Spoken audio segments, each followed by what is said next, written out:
So welcome to my talk, and I'd like to start off by saying a fact. I am deaf, and before we go any further, I want to sit with that statement for just a moment, because I think it's one of those things that people hear and instantly start calculating what accommodations might need to happen in the room, whether the captions are working, whether there's interpreters, whether I can lip read them, whether they can ask me questions, or whether they should just go away and leave me alone. But today I'm going to ask you to do something different with that information. I want you to hear it not as a disclosure, but instead as a credential. Being deaf in a hearing-centric professional world has given me something that years of experience never could. It's given me the ability to see the hidden architectures of communication and the assumptions baked so deep into how we work together that most people never even think to question them. And what I've found over the course of my career so far is that these assumptions are quietly and systematically wearing away at every single aspect of the hearing-centric professional world, and in particular my industry, software engineering.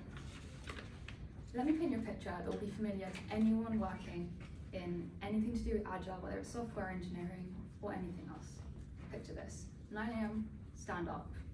Someone kicks off at a rapid fire pace, two people start talking over each other, someone laughs, someone else slips in a comment, someone else talks, a decision gets made in a corridor of noise that only 3 people were fully plugged into. And the whole thing wraps up in 8 minutes. Does everyone know what they're doing? Probably not.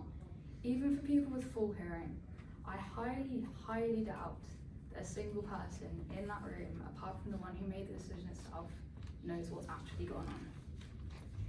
And for me, the personal cost of environments like this was immediate and it was substantial.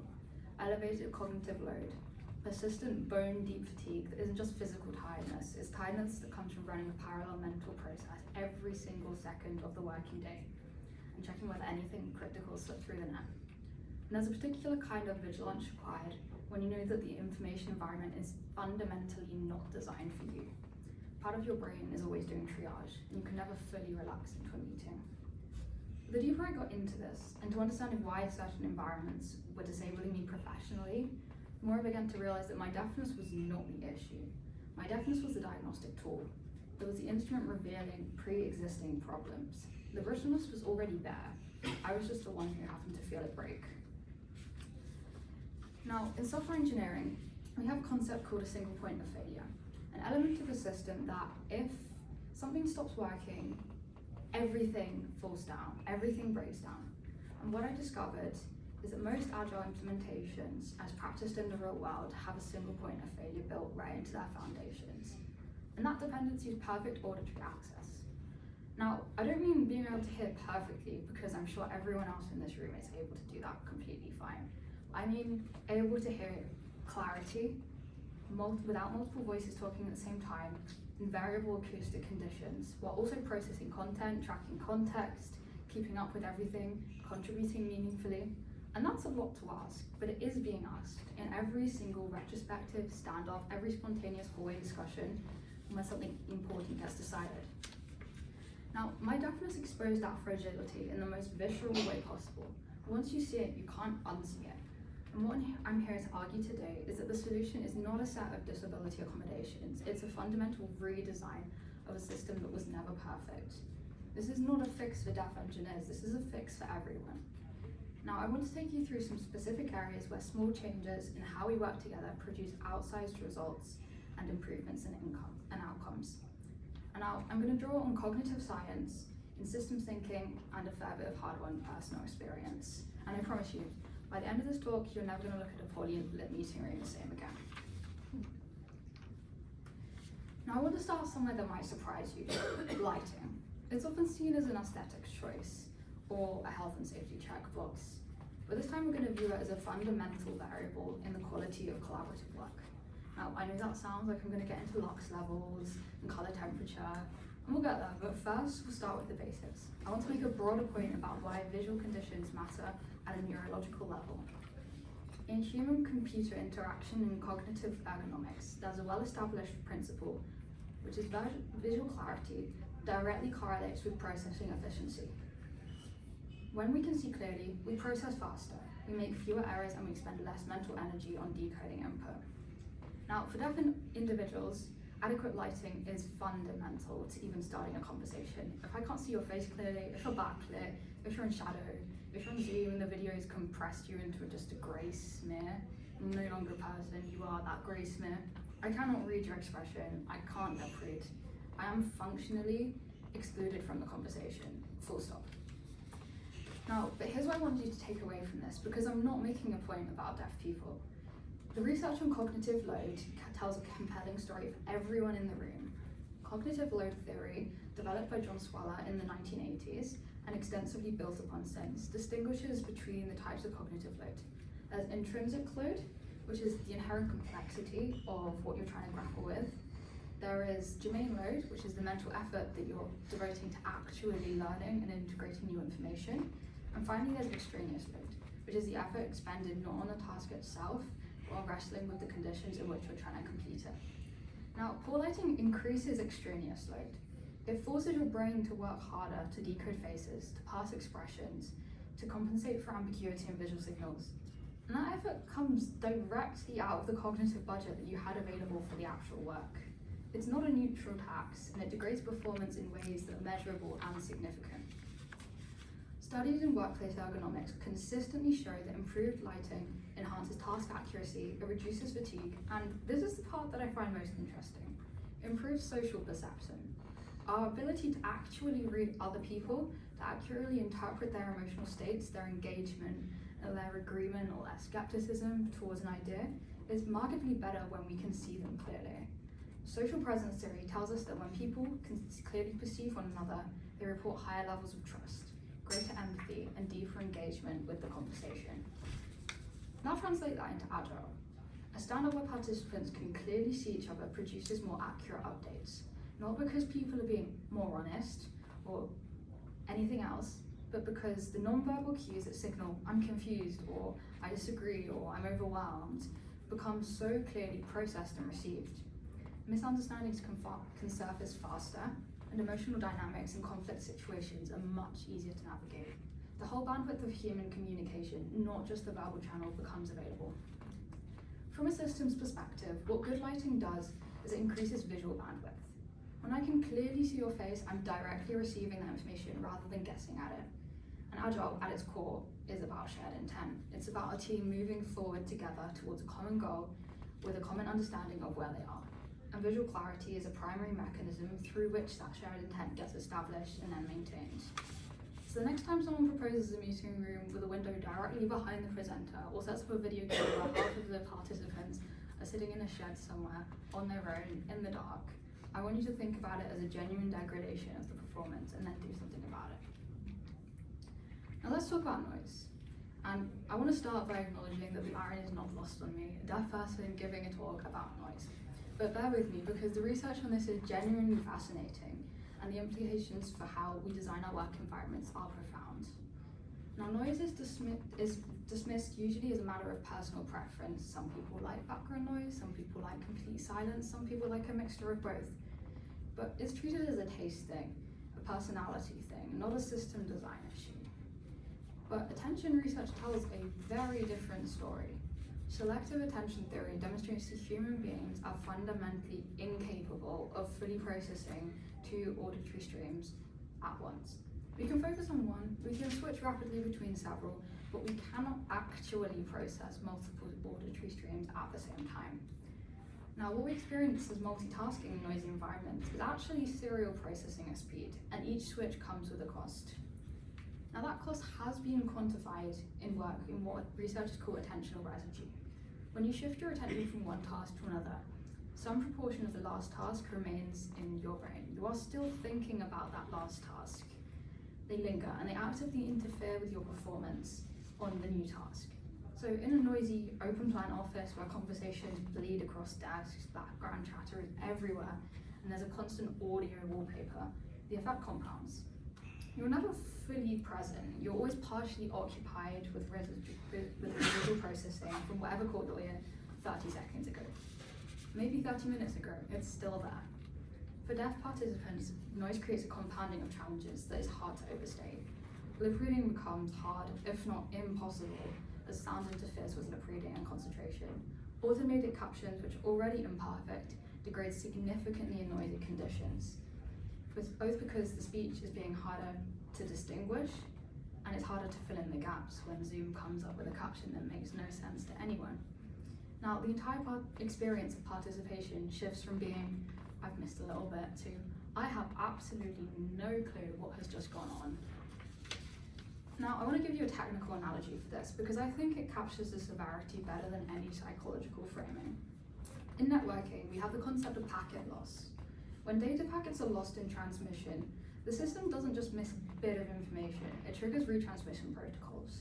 It generates overhead, it increases the latency, and the whole system slows down tragically to manage the failure. Now that is exactly what happens in a noisy meeting. Messages arrive incomplete, participants expend energy on clarification and repetition, and decisions get deferred because the necessary information never really landed clearly. The communication system is generating overhead to manage its own failures. Now, case studies of open plan offices consistently report elevated error rates and reduced collaboration quality in high noise conditions. This holds across industries and roles. So again, I'm not just talking about software engineering. It's not an edge case, and it's not a special accommodation issue, which is what it is treated at the moment. It's a basic design flaw that we collectively normalize because we've always worked like this. And for a deaf engineer, yes, a noisy environment doesn't just make things harder. It can render meaningful participation functionally impossible. But I'd argue that even for hearing engineers, the steady accumulation of noise-related cognitive degradation is silently eating productivity and quality in ways that never get traced back to the source. Reducing noise is not a case of comfort, but one of reliability, and building a communication environment that performs consistently rather than one that works on good days and completely fails on bad ones. If your system architecture could only function in perfect conditions, you'd redesign the system. Why do we not do the same for anything that involves communication and meetings? Now I want to reframe something that many of you will have encountered as an accessibility feature and ask you to see it through a completely different lens. Captions shouldn't be a concession to disability. Captions should be instrumentation. And if you spend any time in software engineering, you know that instrumentation is vital to a system working correctly. Now here's the core problem with spoken language in a professional context. It is ephemeral. It exists for a moment and then it's gone. The human memory is not a reliable recording device. What we remember of a conversation is simply a reconstruction. It's shaped by what we expected to hear, what we cared about, and what was said last. The middle third of any spoken conversation is the most vulnerable to loss and distortion, thanks to the serial position effect, which I'll come back to later. But the point here is structural. If the record only exists of a decision in the fallible memories of a human, then you don't really have a decision. You have a ghost pretending to be a decision. Now, captions transform transient speech into a visible, persistent signal. They make the ephemeral durable. Now, from a cognitive science perspective, this alignment with dual coding theory, the principle that information presented through multiple channels simultaneously is more deeply encoded and more readily recalled, means that caption communication is genuinely more effective. Now, there's something else that happens when a speech becomes visible in real time. It creates a mild but significant accountability effect. Speakers become slightly more precise, rambling tightens, and ambiguous statements can get clarified in the moment because people are reading and notice, didn't quite mean that, and have the time to readjust. You would never get that. You're not listening to an echo of yourself when you talk. That is not a skill that humans have developed, as far as I know. And this is incredibly important, given precision of language is one of the most important and underrated determinants of project success. Now, working memory is another lens worth applying here. We have limited capacity to hold information in active processing. When a meeting generates a dense stream of verbal information, technical details, names, dates, action items, without any external scaffold, participants are competing to retain what matters most, while simultaneously trying to contribute. Now, captions offload that burden to a certain extent. They free up some working memory for reasoning rather than for transcription. And an internal Microsoft study made this clear. It found that captioned meetings improved conversation and comprehension for not just deaf and hard of hearing participants, but for non-native speakers, for people with ADHD, and here's most surprisingly, the general population. Captioned meetings produce less fatigue, Even the researchers were surprised by this, but the logs were there. People could refer back, and the system was observable. That last word is key. In distributed systems engineering, observability is the degree to which the internal states of a system can be interfered with the external outputs. A system you cannot observe is a system you can't debug, improve, or trust. A spoken-only meeting is an unobservable system. Every decision made, every nuance, every commitment entered into, all of it's passing through a medium that leaves no trace. Captions are the logs, and any team operating without logs is, by definition, operating on conjecture.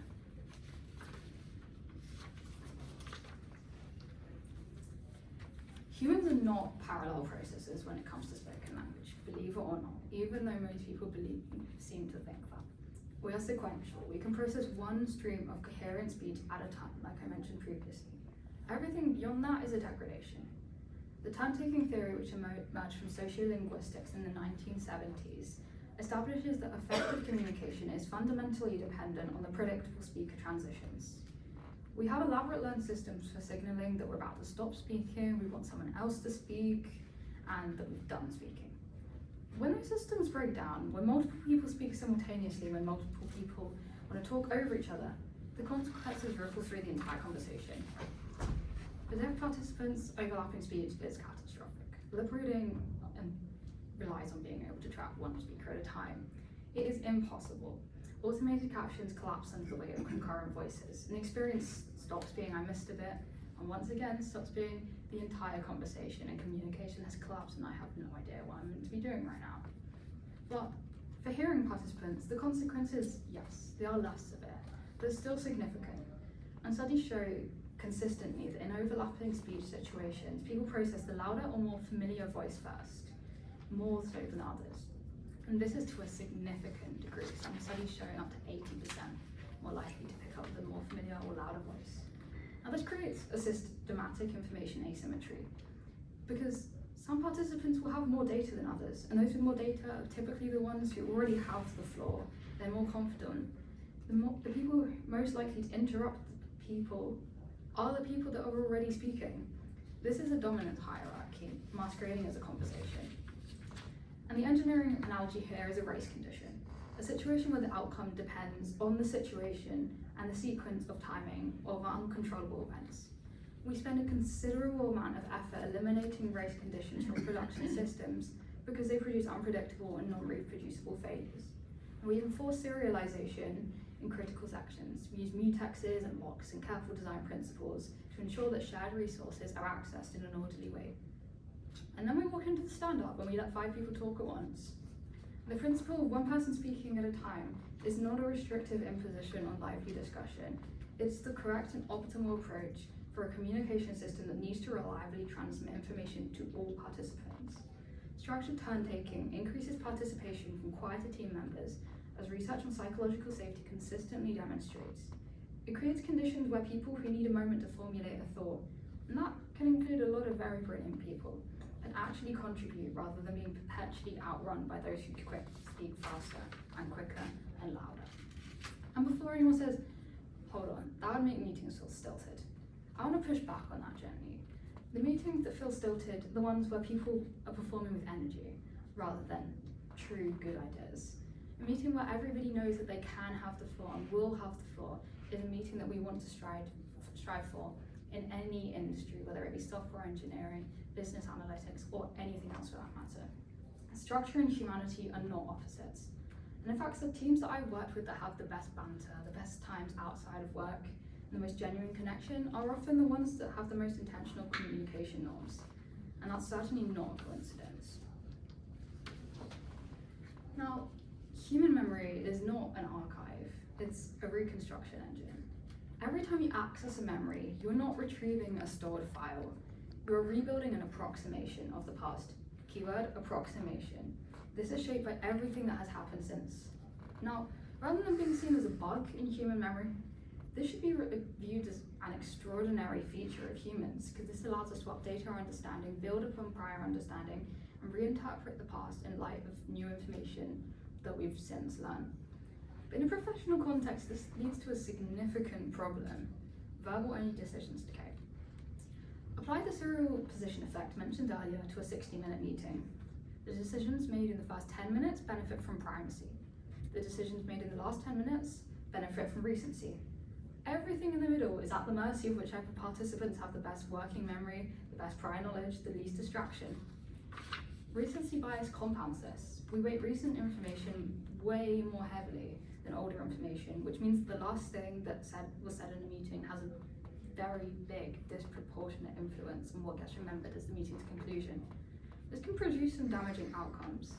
Important nuance talked about earlier in the meeting is generally forgotten in the summary, where the manager is trying to sum up a 60-minute meeting in a couple of sentences. And context that shaped a decision, if this gets lost, leaving only the decision without the context, I'm sure we'll be having this conversation again another time, working out how on earth did we get to this decision, what was the context, was there any context?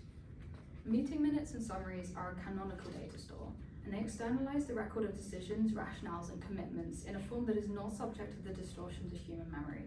And they create, in engineering terms, a version-controlled history of the team's collective thinking.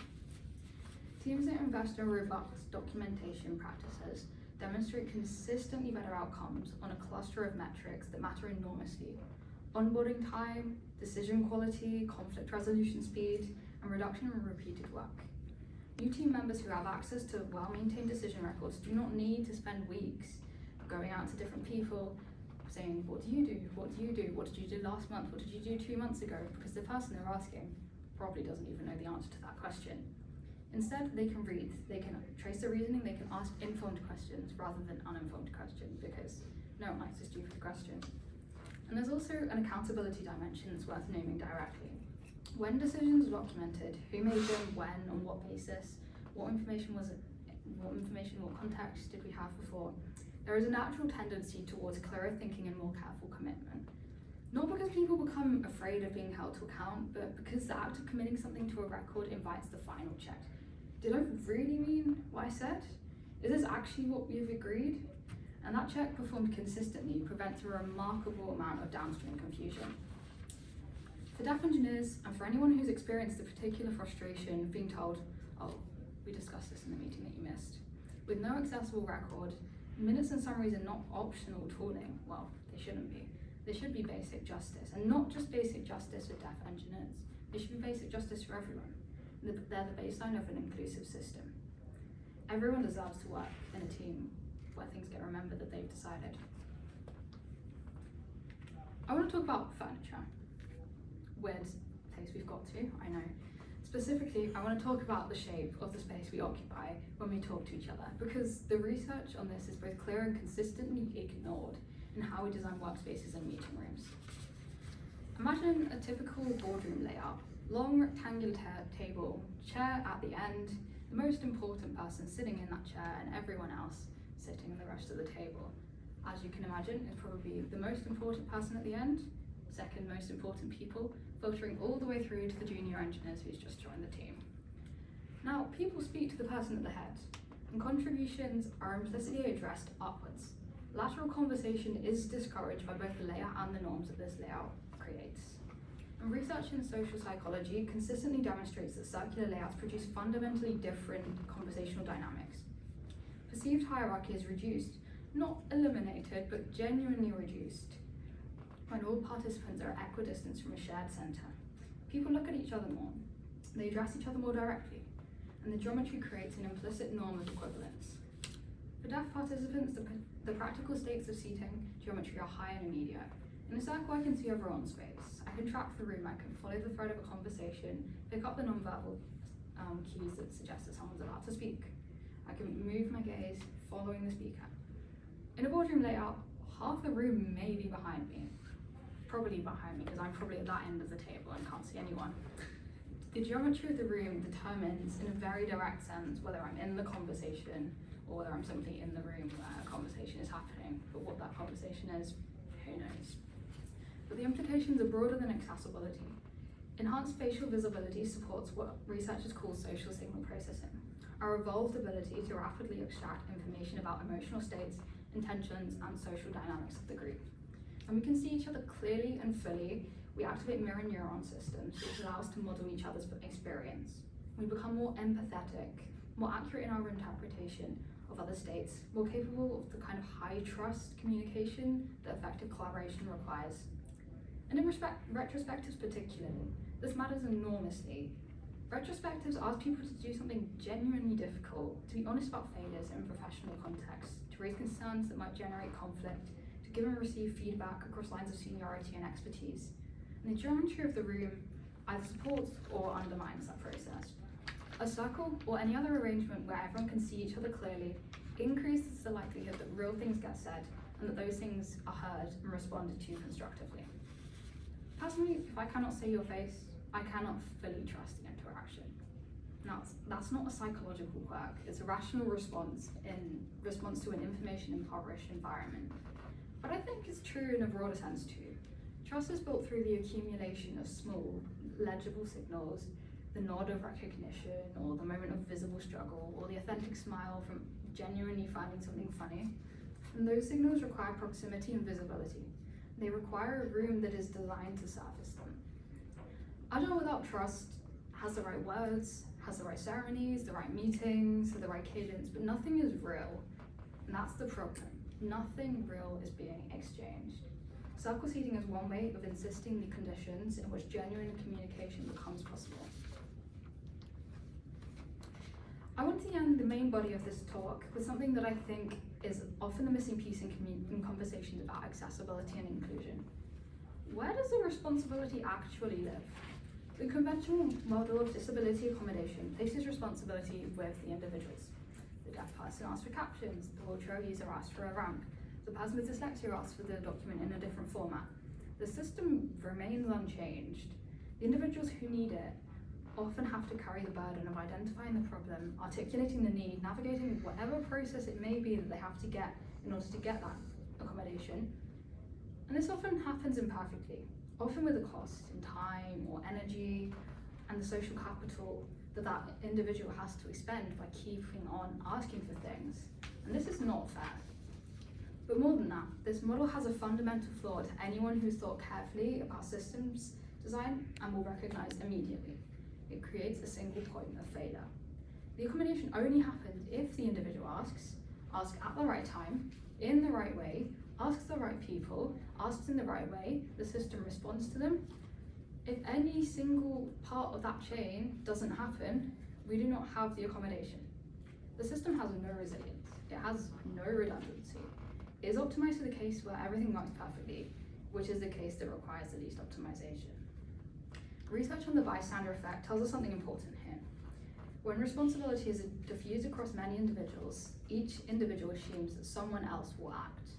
In a team setting, when the implicit norm is if someone needs something, they'll ask. What actually happens is few people will ask, most probably won't. The ones who don't ask are either the ones who have learned that asking is futile, or the ones that haven't yet found the language to articulate their need, or the ones who simply don't know yet what they're missing.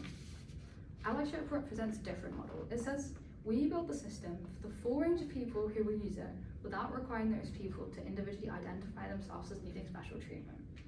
Captions run in every meeting, not just the one where a deaf person is pre-announced their attendance.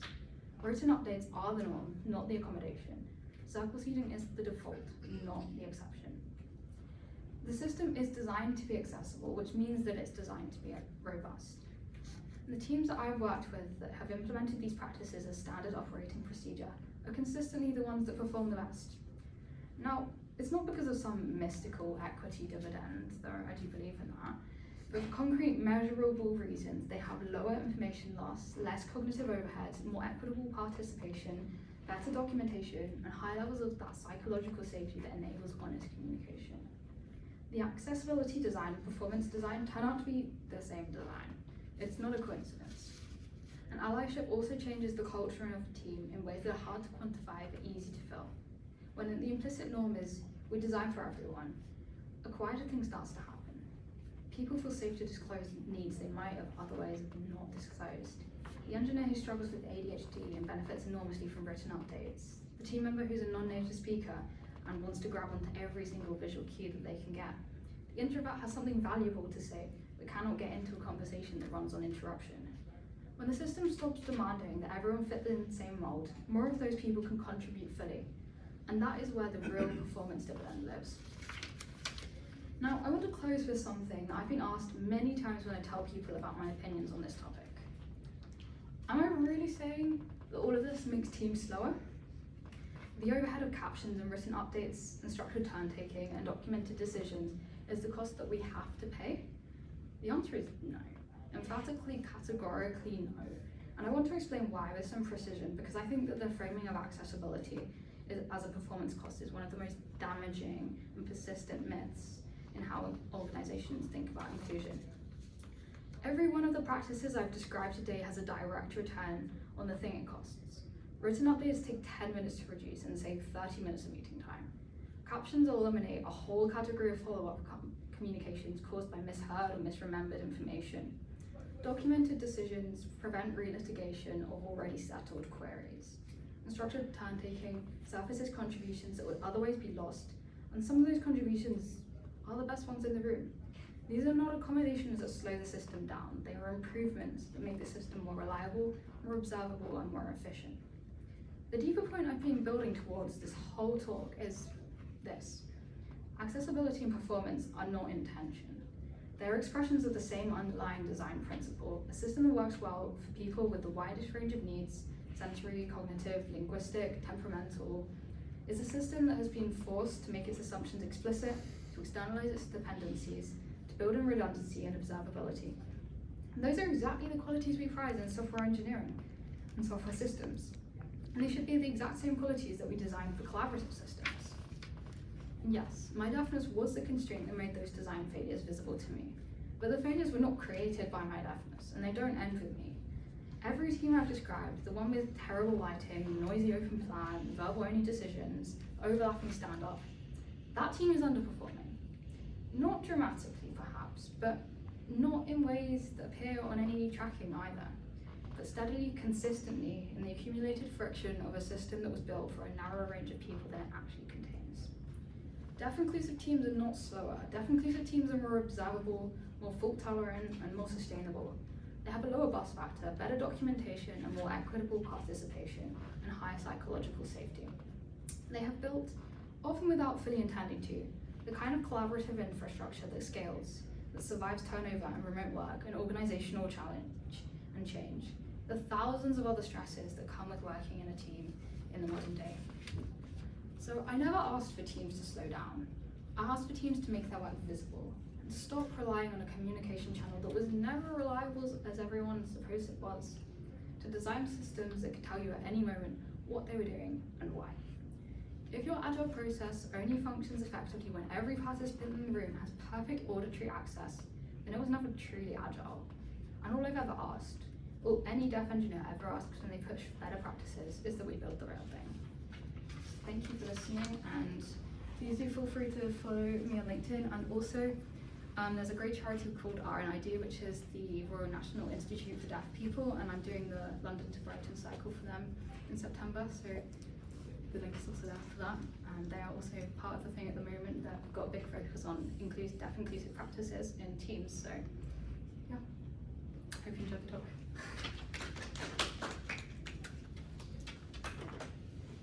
Any questions? Great talk.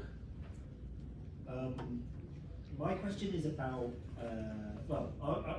I need your advice on something. I recently ran some training at HMRC, it's a public sector, in which 50% of the people who did remote had their cameras off. Now, I want to make reasonable accommodation for neurodiversity. I think most, if not all of it, was preference. So what strategies have you employed that you've seen are useful in order to kind of try and tackle this issue, which I think most all of us face? Yeah, so I have this exact issue. When I first started at the investment bank that I'm working at the moment, we had the exact same problem. The first team that I was in, absolutely nobody turned their cameras on. I would be the only one, and realistically, I don't need the camera on for myself. There might be someone else who I need the camera on for, but it's not useful for me having my camera on. So what I would say is I'd give a very clear set of guidance. I would reference psychology, reference any studies that have taken place saying this percentage of teams that do this work better for this. Present real statistics. That's similar to what I did. I said, look, I'm not saying for you to help me, because no one's gonna care enough about me singularly to change the entire way of working. But you need to talk about everyone else. Nobody cares about what the needs of a single deaf person is. Nobody cares. And it should be how it is, because we need to care about the collective community. But we need to say, yes, this deaf person needs this, or yes, this person needs this, but actually everyone else needs this, and this is why. You need to do this because of this. And sure, there might be some exceptions. Maybe some people don't feel comfortable turning on their camera. Maybe they've just had an operation and they don't want to turn on their camera. Obviously, that's completely fine. But as a general rule, you should set out the reasons why it is important to have a set of principles, a set of guidance, and a set of rules for people to follow. Do not mention, you need to do this because we've got someone who has ADHD, we need to do this because someone is autistic, we need to do this because someone is deaf. No one's going to care about that. Everyone wants to know about what is in it for them. What are they going to gain from it? So I would frame it like that.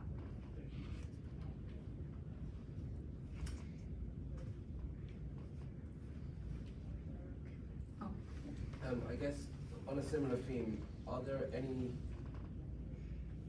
basically the same kind of topic, like working remotely, there are a lot of people that turn off their cameras, that it's very hard to see whether or not they're engaged. And are there any other advice that you would give to kind of move teams and move people towards being is it just turning on your cameras, or is there anything else that people can do? Yeah, of course. So I think obviously turning cameras on is a great start.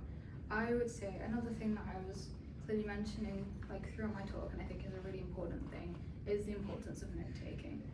It's so easy nowadays. You just turn on the AI assistant, click, go, and does it all for you. You don't even need to spend any effort. I know some people where I work at the moment, they won't click the button when they turn on the meeting.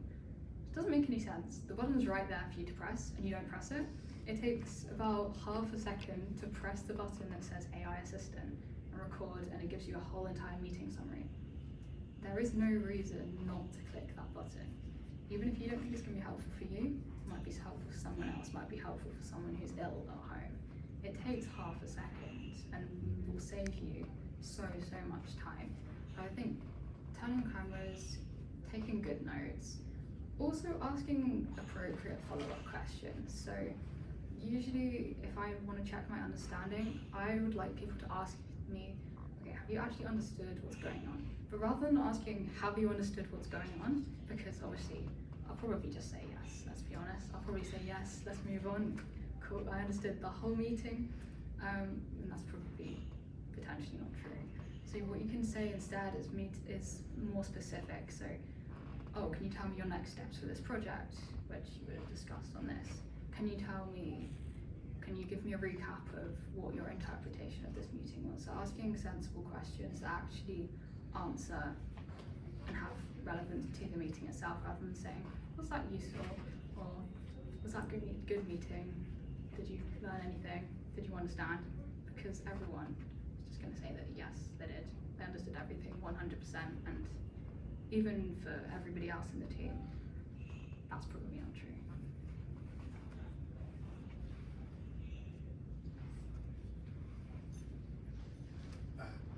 Thanks. A similar question really on the remote working world, but I guess versus the physical one. Your point about circular seating arrangements is really interesting. Is remote working and using Teams or Zoom or equivalent a really good substitute for that? Because you can see everyone and it's better than the kind of boardroom table. Or is it really bad because visual cues and stuff get lost through online video tools? So I want to say that I think everyone has different opinions about this. Personally, I absolutely hate Zoom. I I'm not gonna deal with it. I have nothing good to say about it. Most of my meetings are on there, but most of the time I'm trying to do a serious presentation to some people that are really high up, and then the captions come up and says something funny, but really wasn't what was said. I try and like contain myself. That sort of thing, okay, I might miss a word here or there, I might misunderstand something, but in person I can just say, oh, can you repeat that? Or I'll miss this word. I'm not going to turn it into some funny phrase that I would have never thought of. I'm not going to imagine some sort of phrase, but Zoom just comes straight out and says it. So I don't like it for that reason, and now I turn the captions off when I'm speaking because every single time it's caught me out in a very bad way. But I think in general, in-person is better because you have got the circular seating. You can still set up things like captions, you can have interpreters, you can have whatever you need in that room, but it is in person, so you have the option to look across at everybody. And I think for everyone else, it helps them feel more connected as well. Like if you're talking to somebody on a screen, I don't know about you, but like personally, I'm not gonna start talking about what I did last weekend if we're having a meeting on Zoom. Like it's just not a natural topic of conversation that comes up. It's usually, right, we've got this work, we're doing this, we're doing this, we're doing this, goodbye, end the meeting. But if you're in person, you're gonna make it a lot more personable, you're gonna create connections, and I think that's really, really important, especially nowadays. So I think in person still wins. And also people can be are usually more conscious of what they're doing. I find that if you're in person, the person doesn't just randomly pick up something to eat and start eating it, and just drink their coffee cup or put their hand over their face like this because they're so tired. You don't really do that in person. On Zoom, everyone's doing what they want to do. Most people are probably in bed. So they're doing what they want to do. So I think in person is always best. If you want to pick a thing to do, in person is always best. But Zoom's not a bad substitute if you don't mind Zoom. Thank you very much for the talk. I really liked it. I wanted to ask you about accuracy of captions and meeting minutes from LLM. You mentioned the importance of clicking the button. Have you noticed any weird hallucinations? Do you still have to fact check the minutes? Yeah, so I've had some different issues with this. I would say captions in general, maybe we're talking like 70-80% accurate. It's not horrific. I can fill in the gaps. It's just when it comes out says something funny that I just lose it for about 30 seconds. I think in general the summaries from like AI assistants is much better than the actual captions itself. Like it's much better because it takes a general sense. It's not transcribing everything, so it's gone, okay, I've heard this time, I've had this another time, by definition it must be this. So that does help AI assistants hearing it more than once and providing a longer transcript. I've also had the issue where I'm working in a very like international team with a lot of people based in Mumbai. Most of them have their captions set to Hindi. So when you start speaking, the captions come up in Hindi, which is really useful. And sometimes on the AI transcriptions, it comes up with 2 languages in one thing, so it will be half in English and half in Hindi, which is probably not ideal. So that's another thing you need to check. You need to check what languages everyone's captions in. Are you in Spanish? Are you in German? Because if you're not in the same language, Zoom does some funny things and switches them up because it thinks you know German or Spanish or Hindi, and you actually just want some captions in English. That's really useful. Thank you very much. Thank you for an excellent and well-researched talk. I'm just interested, I couldn't take down at speed some of the references of the things you had and you'd researched. So I wondered, is this the sort of thing, if I went to your LinkedIn, would I find you writing about this stuff there? Or if not, are there any places you could point off to you've commonly gone to for your research? If you go to my LinkedIn about 2 days' time, then it'll be right there. Maybe 1 day time if you're lucky. I think that is the end of the talk, and the next one will be coming in